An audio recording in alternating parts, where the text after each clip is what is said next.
Айжан Нучонды тағы да тастап кетті ме? Жаңа жыл қарсаңында Нучон мен Айжан екі жаққа кетті. Жаңа жыл мерекесінде Қосылайықтың ерекше мерекелік арнайы шығарылымы тікелей эфирде көрсетілді. Бұл эфирге Қосылайықта той жасаған отбасылар шақырылды. Бірақ олардың арасында Нучон мен Айжан болмады.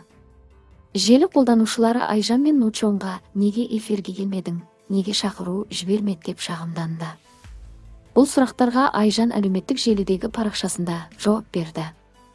Бізді Қосылайық эфирге шақырған болатын, біз бұл жерде осы жайлы айтпауды жөн көрдік. Айжан шақырғандарға алғысын білдіріп жазды. Естеріңізге сала кетейік, қазір Нучон мен Айжан екі жаққа кетті. Айжан төркінде жаңа жылдық видеоларын жүктеп салды. Нучон жалғыз. Кейде достары Хуршеттің үйінде.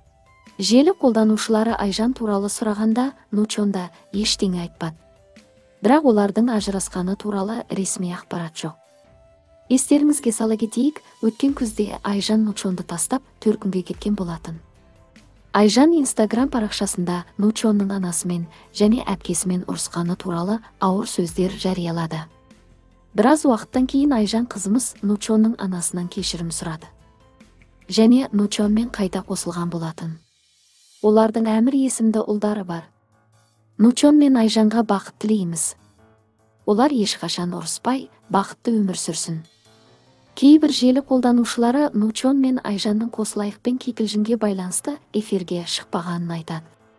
Себебі Қосылайықтың өткен маусымында Нучон Қосылайық премиясына шақырылды.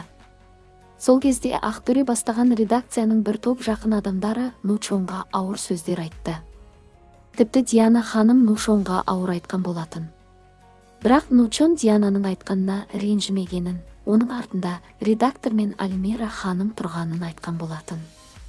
Естеріңізге сала кетейік, Нучонның кейбір сұхбаттарында жобадан қуылған экс қатысушылар жобаға қатысты ауыр сөздер айтқан болатын.